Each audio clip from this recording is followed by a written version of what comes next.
We're going to wing it tonight. How are we? May I? That would be delightful. What's the mood of the house tonight? Come on, how do we feel? Up?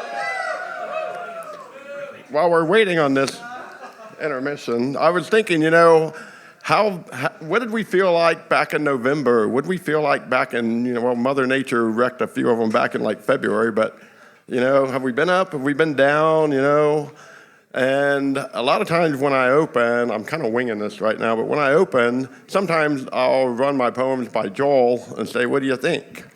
And Joel says, that's pretty dark to open with. And I'm like, it's perfect.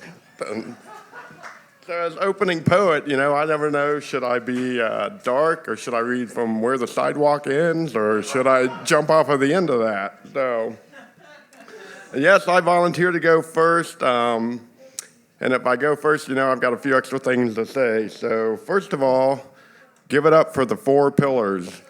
Morgan, Aisha, Jonathan, and Link. We would not be here if it wasn't for them. So they volunteer their time, so please. And we're under the roof of Yellow Cab Tavern. Give it up for them, too. I say it every time. If I'm the first poet, the last poet, or somewhere in between, I'm going to give my thank yous. We don't give enough thank yous. The Ninja Slammers, the people that come out and don't read, the people that come out and listen, support us, thank you. And we have a feature tonight, Tony Brewer. I had the pleasure of chatting with him just a minute ago. I'm looking forward to hearing him, so thank you for coming out tonight. I'm always going to mention DaytonPoetrySlam.com, the Goodreads section. There's 7 authors on there, myself and 6 other ones. It's not just about me. Check us all out because we're all in it together. But Dayton Poetry Slam, thank you for doing that. Let's see, I talked about the opening happy. I recently completed a class on ekphrastic poetry. I'm old. I still have to look things up. I've seen all the cool bands, though. So, ekphrastic poetry, if you don't know what it is, here's a definition from the Google.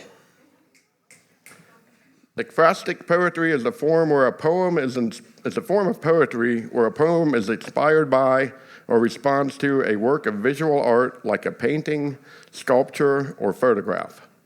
It involves the poet using words to describe and interpret the visual artwork, often exploring the artwork's themes, emotions, and meanings through the lens of poetry. I wrote a poem. If you want to get your smartphones out and look it up, if you will, American Gothic by Grant Wood, 1930. If you're not familiar with it, it's the older man, older woman, the gentleman's holding a pitchfork. This is my ekphrastic poem to American Gothic. It is entitled Time Frozen, for Better or Worse. Time frozen, tilling or harvesting, regretfulness or resentment, everything eventually regrows. Homestead always the backdrop to the presentness of indebtedness to each other, to survival, for better or worse. The plainness of existence upon plains of fortitude, strength comes only to those willing and worthy for better or worse. Linens from materialistic pasts hide more than original sins, gauntness in psychology, demeanors always steadfast from dawn to setting sun. Heavenly hopeful always, exterior cathedrals offer altars to faith and beyond, guiding entry portals grounded without questioning. Caution prefers from the horizon, mental defiance from hardened eons. A shield of genealogy, a trident of mystery, all will weather once again. Storms of travail often travel further than tumbleweeds, pondering if a different path will lead to different storms, for better or worse. Bleeding red abattoirs bury past sins and dreams alike, rebirth and resurrection of each, only a passing away, for better or worse. Time frozen, tilling or harvesting, regretfulness or resentment, everything eventually regrows. Time frozen, for better or worse. Thank you for allowing me to be your opening poet. My name is Stephen M. Wuebker, and thank you for listening.